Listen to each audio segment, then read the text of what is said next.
Salut, c'est Alice. Bienvenue sur l'épisode numéro 31, me semble-t-il, de la saison 5 de mon podcast créatif. Non, ça va.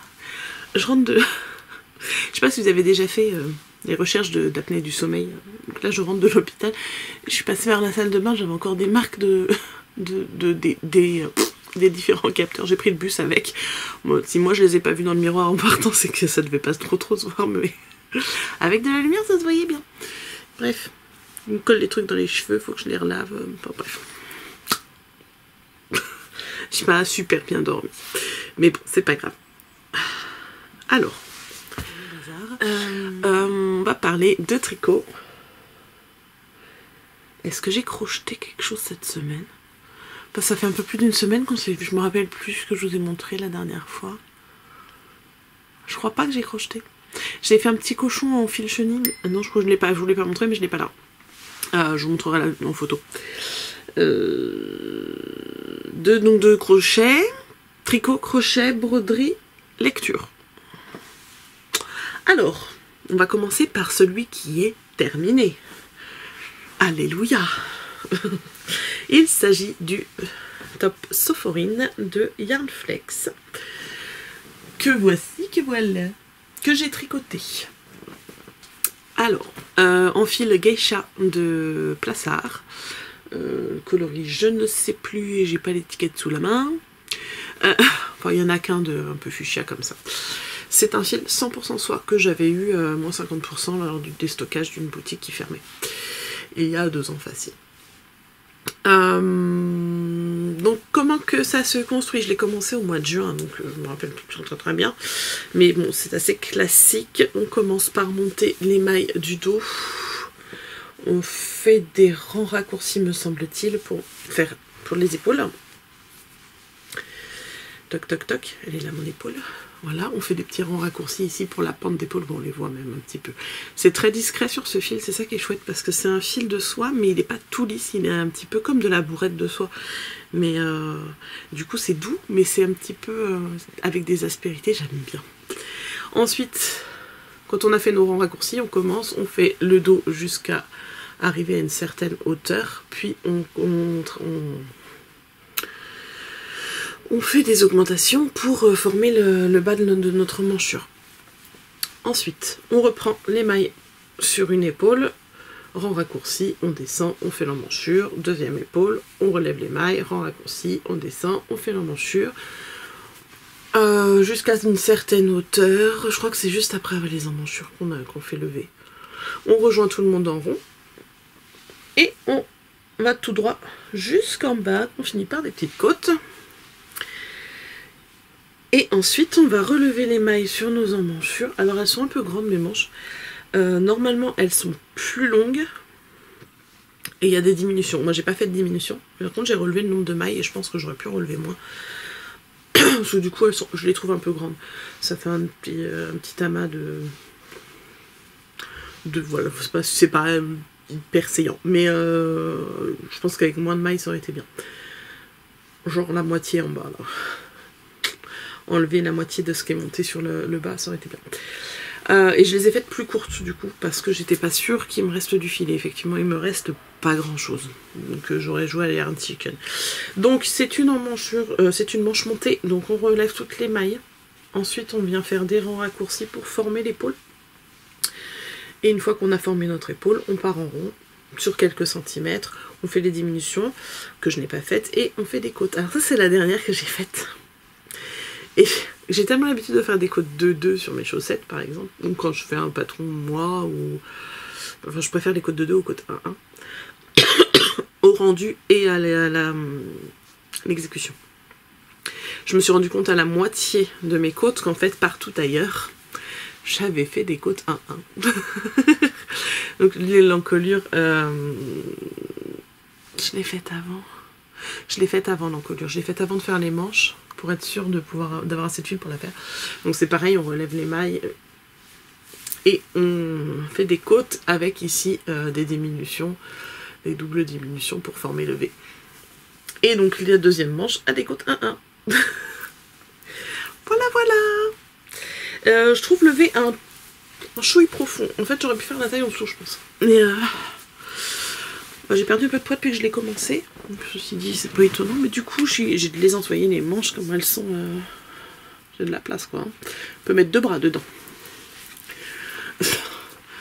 Mais bon, c'est pas très grave. Ça va être aéré après pour l'été, ça va être bien. Voilà, ça donne ça. Donc là, j'ai mon t-shirt en dessous. Mais vous voyez, le V, il tombe un peu plus bas que déjà mon t-shirt. Même en le remettant bien haut, je mets un petit débardeur en dessous. Pardon, je vais éternuer. Et voilà, ça fait. Voilà, donc ça fait des grandes manches en fait. Très ouvertes. Mais j'avais pas tellement la place de faire des diminutions parce que moi j'ai fait. Et donc, avec le nez rouge maintenant. Merci les mouchoirs. Et donc voilà, mon petit top Sophoryne, donc qui est valide de la catégorie en colure en V dans le cas de l'annuel de Mélina. Il me reste pas grand chose en fait à valider. Il me reste Alpaga, Écosse. Il y en a un troisième je crois. J'en ai encore un autre. Alpaga, Écosse. Je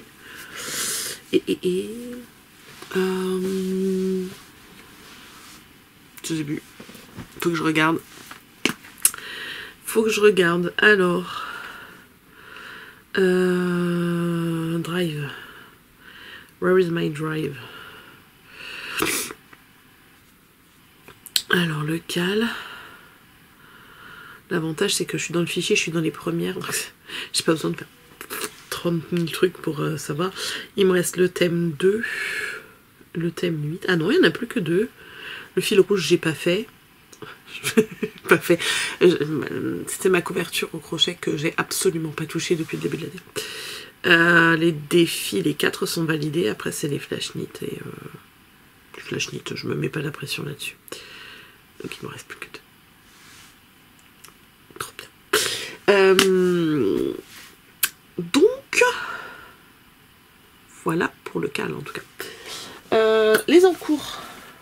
Donc quand j'ai terminé... Ah oui, mais je ne vous ai pas montré du tout la suite en fait. La chaussette de monsieur avance doucement, je vous la montre pas, c'est pas passionnant, c'est juste des tournes en rond, j'ai dû faire 2,5 cm et encore, même pas. Ensuite, qu'est-ce que je fais donc? J'ai monté dans la foulée le gilet pour ma deuxième. Je cherche Knit Companion pour vous montrer le modèle. Il s'agit de... Je vous en avais parlé déjà. Du Longline Cardigan de Rory Locatelli. Que voici. Donc c'est un long gilet avec un col un peu châle qui monte bien dans le cou et qui ne ferme pas. Hop. Et voilà où j'en suis. Alors d'abord je vous dis avec quoi je le tricote. Je le tricote du coup avec la laine, je vous en avais parlé la dernière fois. Je vous l'avais montré même je crois. Que j'ai acheté sur Temu. Non, je vous en ai pas parlé, je vous l'ai pas montré. Alors de loin comme ça, elle paraît super violette, super belle et tout. Mais quand on se rapproche, le fil il est multicolore. Alors ça m'a perturbé quand je les ai reçus, mais bon ça va, c'est joli quand même. J'aime bien. Et tricoter c'est sympa. Et le fil est quand même relativement rond. Il n'est pas aussi doux que par exemple la Mérinos 200 de Lang. D'ailleurs vous avez vu, ça s'appelle Tang. C'est la version chinoise de Lang. Et mais le fil est rond, il se tricote super bien. J'aime bien. Et puis ça pique pas. Même ma fille qui est plutôt sensible me dit non ça va. Alors voilà où j'en suis. J'ai bientôt terminé la deuxième pelote. Alors évidemment, si j'en suis à un stade où à montrer, c'est un enfer. J'ai fait... En fait, on commence par là. Ici. Je sais pas si je vous l'avais pas déjà montré ici. Peut-être. Je me rappelle plus. Non, parce que j'avais pas fini l'autre. Non, je vous l'ai pas montré. On commence par là. On monte un certain nombre de mailles et on va faire un certain nombre de centimètres de côte. 1, 1. Donc là, on peut pas se tromper. Hein. Hop, ensuite, on les met en attente. On reprend ici toutes les mailles qu'on a fait. C'est un montage provisoire qu'on fait. On récupère nos mailles, on fait la même chose de l'autre côté. Et ensuite, on va venir faire... Là, de l'autre côté, là, j'ai pas repris encore. On va venir continuer et faire des petites augmentations ici pour former l'épaule, parce qu'ici en fait on a quelques côtes qui vont venir se poser là, juste là sur l'épaule. Donc ça c'est le devant. Tac. Et mon épaule elle est là avec les petites côtes. Donc en fait on continue ici nos côtes en intégrant de chaque côté du jersey. Et une fois qu'on a fait ça sur la bonne longueur des deux côtés, on relève le dos, me semble-t-il. Ou on le fait avant? On le fait avant. On relève le dos quand on a fini les deux parties là. On relève le dos et après on continue avec notre dos. Là. Après on va séparer le devant du dos, enfin des épaules, etc. On va finir le dos. La partie jusqu'en bas de l'emmanchure du dos. On va créer notre emmanchure ici aussi. Non, c'est pas ça. Pas ça du tout. Non, on va jusque là. Donc, on tricote avec le dos. C'est pas grave, de toute façon, ça va pas tromper. Donc, oui, je vous ai pas le nombre de mailles. Mais non, quand on fait nos augmentations là, on fait le début du dos aussi. On va mettre en attente. Un devant, un dos. Et on va faire l'autre devant. Pour commencer, voilà, ici on fait notre emmanchure, on descend tout droit pendant un certain nombre de centimètres, on forme le bas de l'emmanchure, donc ici aussi ce sera des manches montées. Et ensuite, une fois qu'on a fait ça, on le met en attente, et on va refaire le dos. Donc on fait le même nombre de centimètres, et on fait le bas de nos emmanchures aussi, pareil. Toc, quand on arrive en bas, on le met en attente. Et ensuite on récupère le dernier côté, et c'est là que j'en suis, et on va faire la même chose. Là j'ai fait un rang, un ou deux rangs. Je l'ai récupéré sur l'envers, je suis revenue sur l'endroit. Et donc là pareil, je vais refaire le même nombre de centimètres, l'emmanchure. Et après je vais pouvoir tout rejoindre. Et faire tout le reste du pull, du gilet en aller-retour, puis les manches. Mais vous voyez, le rendu tricoté, il est sympa, quoi. Vous n'avez pas le moelleux. C'est dommage parce que c'est moelleux. Elle va être bien ma louloute. Voilà, voilà. Donc ça, c'est le long line cardigan que je vais essayer de terminer assez rapidement. Là, je l'ai mis en pause hier soir parce que du coup, je suis allée à l'hôpital faire mon truc là. Et j'avais pas envie d'emmener un truc où il fallait prendre une grosse trousse, machin. Parce que je l'ai mis là-dedans. Hein. Donc ça prend un petit peu de place dans le sac à dos, c'est pas pratique. Et parce que j'ai pas envie de prendre plus qu'un sac à dos. Du coup, j'ai réfléchi. Et la chaussette, j'avais pas envie. Tout simplement. J'aurais pu la finir, sinon je pense. Au moins la première, même si elle a des grands pieds. Parce qu'en fait, quand on fait les polysomnographie, donc la recherche des apnées du sommeil, enfin c'est voilà, on est branché de partout, on nous colle des capteurs par là, on a un filet sur la tronche, enfin, ça ressemble à rien du tout. Et en fait, tout avant le temps de l'enregistrement du dodo, on a quand même tout ça, et on n'a pas il faut mettre son téléphone dans mode avion, et on a le droit éventuellement à la télé si on veut. Enfin, dans l'hôpital où moi j'étais, il y a des hôpitaux où c'est ni téléphone, Boulette qui s'est fait la malle, où il n'y a même pas le droit à la télé. Là, il y a le droit, mais je ne l'ai pas regardé du tout, moi. Ça ne m'intéresse pas les programmes télé. Je regarde pas la télé à la maison. J'avais téléchargé une série sur ma tablette, mais... Enfin, sur ma tablette, sur l'application, c'était sur Disney+, je crois. Alors, il te propose de télécharger les trucs, sauf que quand t'as pas du tout de connexion, tu peux pas les regarder. Voilà. Donc, j'ai terminé mon livre dont je vous parle tout à l'heure, et j'ai tricoté. Et donc, avant de partir, un petit peu avant, je vous dis, il commence à faire froid, faut qu'on fasse l'inventaire des bonnets, écharpes et compagnie. Enfin, écharpes, pas tellement écharpes, non, personne n'a d'écharpe. Ah si, hein. Mon grand, il a une écharpe, mais il n'aimait pas. C'est moi qui l'ai tricoté en plus. Alors je voulais lui faire un tour de cou. Pour aller plus vite. Il y a... Ouais, ça fait 2 ans moi. Si vous retournez en arrière, c'est l'écharpe araignée, le marron que j'ai faite. Il a écharpe et bonnet, l'année dernière il les a même pas mises. Donc du coup on fait l'inventaire. Ma grande qui regarde, elle a retrouvé un bonnet qui a été... Il y a une maille qui a été mangée et tout. j'ai refait un petit nœud, mais c'est bon, on va pas le jeter pour une maille. Surtout c'est un joli bonnet. J'aimais bien en jacquard et tout, bien chaud, il lui va parfaitement, alors que pour moi il était trop petit. Mais par contre, ma petite, l'année dernière, avait encore un petit capuchon de la marque Zoli, je sais pas si vous connaissez. C'est comme une cagoule en fait, qui ressemble à un petit lutin avec un petit papillon qui descend. C'est trop mignon. Donc ça couvre bien là, et ça fait le capuchon en même temps, donc on peut resserrer en fonction de la taille, etc. Mais bon, maintenant il est trop petit. Et on en a un plus grand, qui était à mon grand, mais il est gris. C'est pas rigolo. Et comme l'année dernière je lui avais fait, j'avais fini mon snood de Les Chevaux Solidaires, là, col direction, que j'avais pas été jusqu'au bout du motif pour pouvoir lui mettre. Je lui ai réessayé il y a quelques temps et la tête passe encore sans problème. Je lui ai dit du coup on n'a plus qu'un bonnet à faire. Un bonnet ou autre chose. Et on est retombé du coup en cherchant sur un de ces petits beloved que j'avais fait quand elle était petite. Et c'est trop mignon parce que ça lui arrivait là. Et j'avais dit à peine sur les oreilles. Mais ça lui allait trop bien quoi. Et elle m'a dit mon bonnet comme ça et tout. Ok. Du coup je repars sur un beloved. Ce qui me ravit parce que j'adore ce patron. Je vous montre, pour celles qui ne connaîtraient pas. C'est un patron de Tin Can Knits, qui est payant celui-ci, qui va de la taille nouveau-né à la taille adulte. Alors attendez, 22 pouces. 22 pouces, ça fait 55 cm. Ouais, je pourrais. Bon, c'est une petite taille adulte quand même, parce que ça irait à ma grande, mais pas à moi. J'ai une trop grosse tête. Voilà, donc c'est ce patron-là. Mais il est adorable, j'adore ce patron.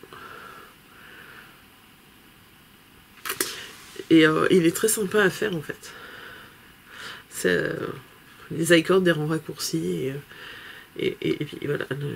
Est-ce qu'elle a mis une photo? Non, ils n'ont pas mis les photos. Parce que sur la page du patron, si vous allez voir, il y a une photo portée par un adulte. C'est rigolo.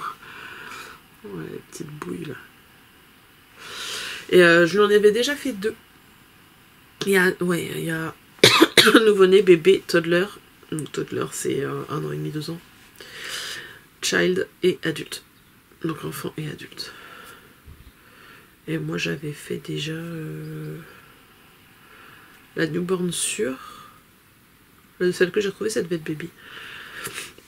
Mais là j'ai fait la conversion au niveau des tailles. La taille child c'est 19 pouces, c'est 47,5 cm de circonférence. Et c'est à peu près la taille d'un enfant de 2 ans. Bref, je sais pas. Il y en a qui ont des têtes qui grandissent plus vite que d'autres, apparemment. Bref, parce que ma fille a 2 ans et demi, presque 3. Et donc voilà, je lui demande quelle couleur tu veux, et elle m'a demandé du vert. Alors pendant sa sieste avant de partir hier, je suis partie en quête de vert en déca, parce que c'est un modèle en déca dans mon stash. Et il se trouve que j'avais acheté ça à Malakoff il y a en 2021 2022 j'avais acheté 4 écheveaux pour faire un petit c'était un pull, ouais, c'était un pull je crois, un pull avec du jacquard sur le haut, bébé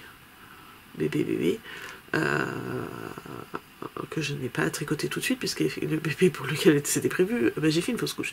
Et donc j'ai gardé les écheveaux, j'en ai tricoté 2 déjà, pour Anaïs il me semble.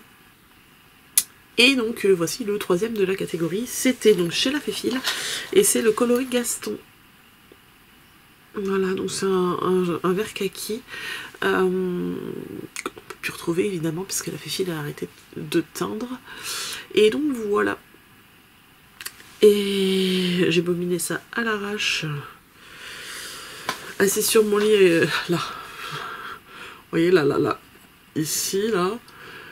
ça, en fait, je tire ici en dessous la barre en bois, là, hop, ça fait un support pour le bureau que je rabats. Donc je me suis accroché à mon dévidoir d'un côté, mon bobinoir de l'autre. J'étais assise sur mon lit. Le truc hyper pas pratique, quoi. Ça fait mal au dos. Clairement, si j'ai plus qu'un déchevaux à faire, surtout là, c'est des chevaux de 230 mètres, hein, donc ça va vite. Plus qu'un, faut que je m'organise autrement. Je vais squatter chez les copines. Voilà. Et donc voilà où j'en suis. J'en ai fait. Là, il me reste un rang pour arriver à la moitié. J'ai fait toute la première partie. Donc on commence par faire un I-cord. Et ensuite, on va commencer à créer ici le bas. Et là, avec des rangs raccourcis, on forme le béguin. Donc là, vous voyez, on a ici, c'est plus court au niveau du point mousse que de l'autre côté. Et ça fait ça. J'ai pas osé le faire pendant que j'étais là-bas parce que j'étais filmée.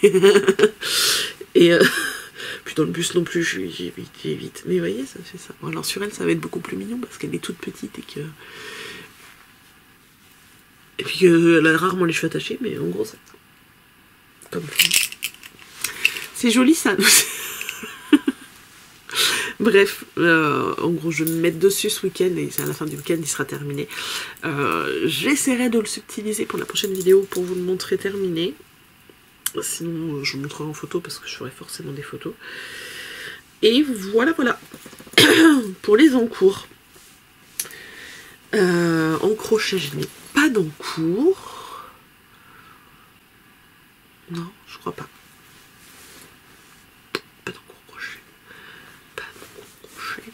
Voilà. La broderie, j'ai avancé un tout petit peu, je crois que j'ai juste... j'ai terminé la couleur, même pas. Est-ce que j'ai avancé? Je sais plus où j'en étais quand je vous l'ai montré.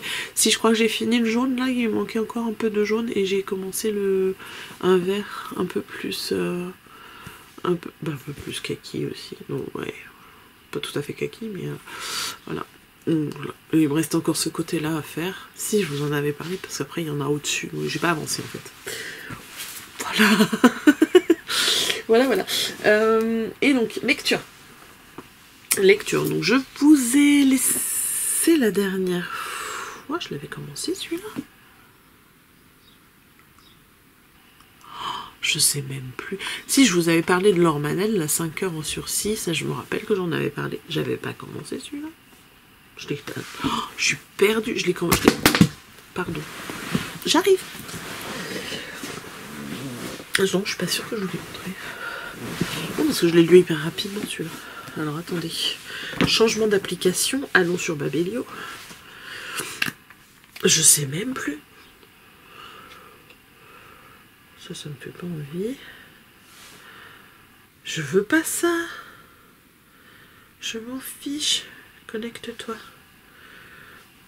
Donc ça c'est pareil, hein, quand t'as pas d'internet.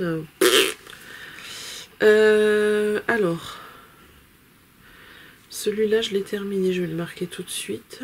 Lu. Et où est-ce qu'on met les dates? Date, je l'ai terminé hier. 26 septembre. C'est ça, hein? C'est ça. Donc, hop. Donc du coup, livre lu en 4 jours. Oui, donc celui-là, clairement, je vous en ai pas parlé. Et je ne vous ai pas parlé. Non, je vous en ai pas parlé. C'est juste que j'avais fait une... Alice. J'ai fait la revue sur Instagram, mais j'en ai pas parlé ici. Donc j'ai 2 livres terminés. Le premier étant... Est-ce qu'on peut ouvrir la photo en plus grand ou pas? Non. Le premier étant, du coup, celle-là, je vous en avais parlé déjà. 5 heures en sursis de Laure Manel. Je vous lis le résumé. Catherine est l'épouse comblée de Marc, la mère épanouie d'Anaïs et Florian, la fille aimante de Josette, la sœur complice de Nathalie. Catherine est une femme bien, comme il faut. C'est du moins ce que tous pensaient jusqu'à ce que la police vienne l'arrêter. Commence alors pour ses proches l'attente et les doutes. Est-ce que j'ai ma critique sous la main? ma critique. Je vous lis ma critique, comme ça vous donne une idée à peu près. J'ai aimé l'histoire de cette famille, victime malgré elle du crime commis par Catherine, la mère de famille. On pense souvent à la famille des victimes, mais qu'en est-il de la famille des criminels? Ils n'ont rien vu venir et doivent vivre avec l'horreur commise par une personne de leur famille. Est-ce que l'amour résiste, celui d'une mère, d'une sœur, d'un mari et des enfants? Comment traverser l'enfance et l'adolescence quand sa mère est absente parce qu'elle a commis l'irréparable? Pardonneront-ils à Catherine l'acte qui a changé leur vie? Voilà. Sans trop en dire. Donc on a les points de vue de chaque personnage. Tout au long de... C'est quoi qui est tombé? Excusez-moi, ça me perturbe. C'est mon pull qui était posé là. Il s'est cassé la binette. Voilà, je vais le mettre là. Donc on a les points de vue de chaque personnage du moment de l'arrestation jusqu'au moment de sa sortie de prison. Voilà, parce qu'elle est sortie, de toute façon elle a été en détention provisoire et bon voilà, clairement c'est le point de vue d'une famille criminelle, donc on sait qu'elle va aller en prison sans doute très très fortement. Je ne vous dis pas combien de temps, et donc on a les points de vue et comment voilà, les émotions, la vie de chacun par rapport à Catherine, donc qui a commis un crime pas cool. Bref, voilà pour ce livre-là. Je vous le conseille, c'est très très sympa. Enfin, c'est très très sympa. Enfin, le thème est pas super fun, mais c'est intéressant à lire. J'ai bien aimé. Et j'ai poursuivi. Ouais, vous avez eu le mot en entier, poursuivi. J'ai poursuivi avec un livre que j'ai emprunté à la bibliothèque. Je suis allée avec les filles il y a quelques temps, donc je ne dis pas tout de suite. Je l'avais déjà emprunté après avoir commencé le Lormanel. Et en discutant avec la dame de la bibliothèque, je dis, ah ouais, cet été j'ai lu un livre de Julien Sandrel et j'ai adoré. Et du coup, on en a quelques-uns et tout. Ouais. Donc j'ai emprunté, comment il s'appelle déjà, Beaucoup d'amour et quelques cendres, que j'ai lu du coup en 4 jours, parce que hier je l'emmène avec moi, et j'ai lu quasiment la moitié du livre dans la soirée, puisque pas de télé, pas de réseau, pas de rien du tout. Une bonne lecture et un tricot, et on est content. Alors, le résumé.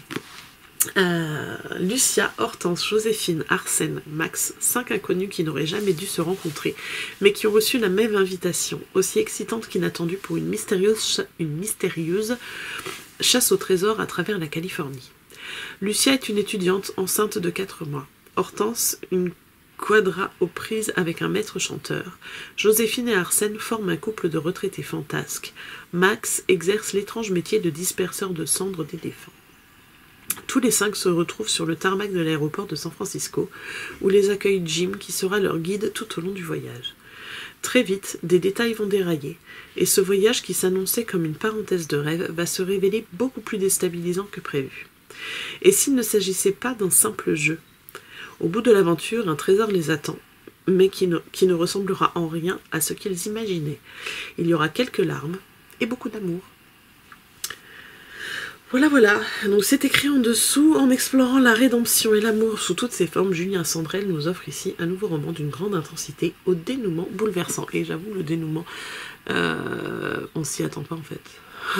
Pendant toute la première moitié du livre, il se passe plein de trucs, et d'un coup, deuxième partie, on nous explique plein de choses, et on comprend le pourquoi du comment, et c'était vachement chouette. J'ai beaucoup aimé. C'est vraiment un auteur que j'aime bien. Là, je l'ai lu en 4 jours parce que j'avais pas beaucoup de temps de lecture. Je me rappelle que Les Extraordinaires, en 2 jours, c'était plié. Voilà. Et donc, voilà pour celui-là. Je vais pouvoir aller le rendre à la bibliothèque. J'avais emmené un autre livre parce que je savais. Il me restait quand même... J'en étais où? J'en étais même pas à la page 200, je crois. Je sais plus.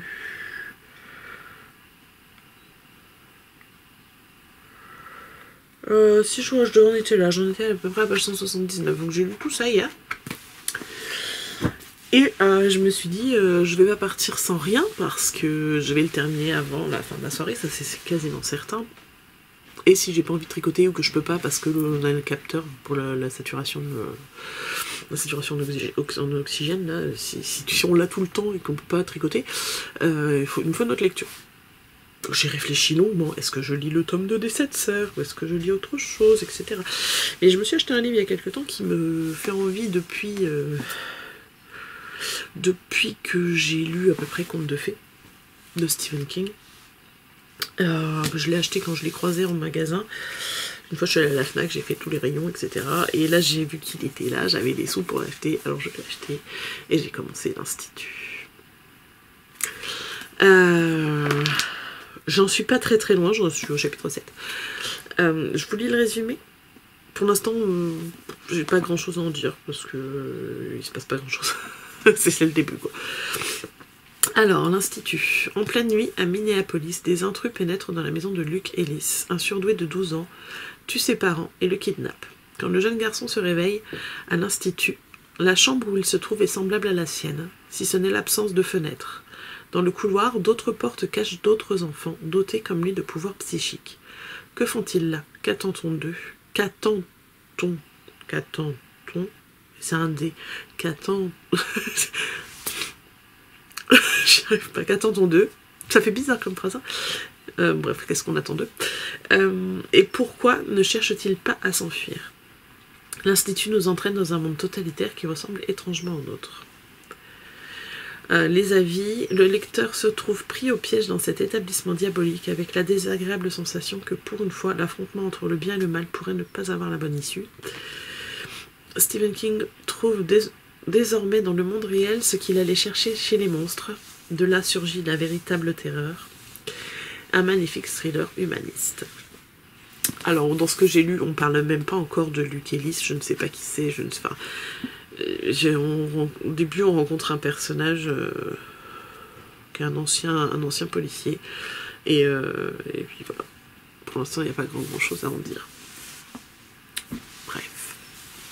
Je vous en reparlerai. Et bien voilà, je crois qu'on a fait le tour. Je vais vous laisser ici. Je vous souhaite un bon week-end, une bonne semaine, journée, nuit. Enfin, ça dépend de quand est-ce que vous regardez cette vidéo. Et je vous dis à bientôt. Et prenez soin de vous. Salut!